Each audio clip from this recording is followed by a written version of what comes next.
Welcome back. We are going to be talking about Grayscale. We're going to be trying to put something on the docket here.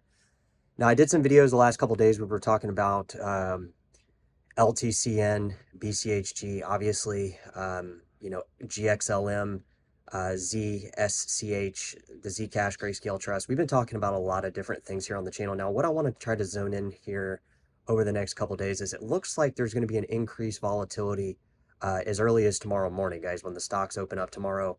We're expecting to see probably quite a big jump here in GXLM.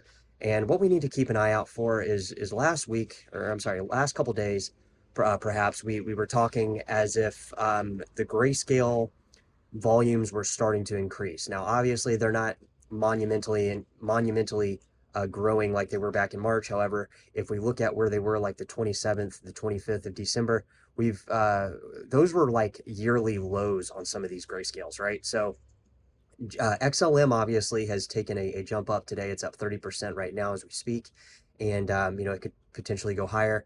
So we really need to watch GXLM tomorrow. We need to see if we see a broader Grayscale pump. And I've been talking about this. I actually made a video about it a couple weeks ago where what I'm looking for in Grayscale is I'm watching the private placement Grayscale stocks that still exist, BCHG, LTCN, and then I'm looking at private placements that are closed like ETCG. And what we're going to try to see on this channel is see if there's any type of movement out of these particular, obviously Grayscale stocks broadly to incur a substantial jump. Okay. And we're looking for like a relatively big jump. Because remember, guys, tomorrow, people, it's the first banking day. People with IRAs are going to be transferring money over to Grayscale because that's really one of the only vessels they can use for crypto exposure. So we need to see how the next couple days, I think, are very important for Grayscale holders, including myself, to look at, because we also have this crowd of people. Johnny boy, John, how you doing? Yeah, have a cigar in a minute.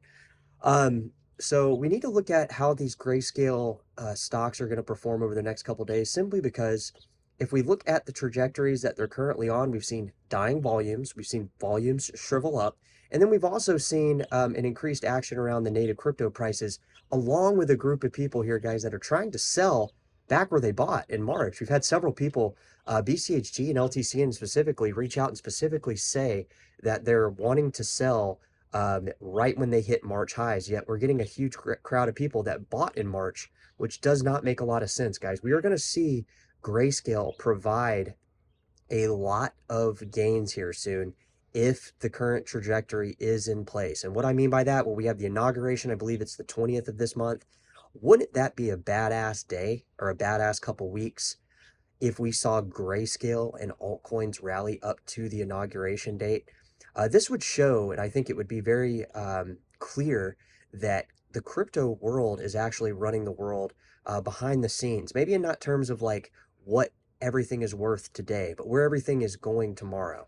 So I think this is what I'm going to be keeping on the radar, guys. Obviously, I'm waiting for these Grayscale people that are going to be weak-handed to sell around March highs, as well as the increased volume to take place, and then obviously the trajectory of the native crypto prices propelling the Grayscale stocks up very quickly, very high, simply because we have a larger group that are waiting to sell, and we have the first business day tomorrow will be the first day IRAs and things can start transferring into Grayscale. So we have a lot of different things coalescing into a potential price pump. And I think, as long as XLM can obviously stay up and not retract 30%, no for sure promises, we're going to be hopefully seeing finally that increase GXLM price based on the underlying native asset, stellar lumens.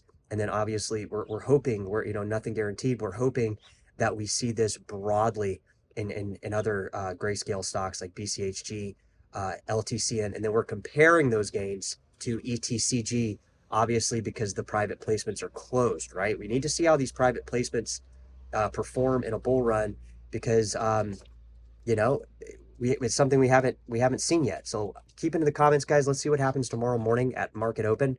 I'm stoked, and I'm expecting some big gains coming.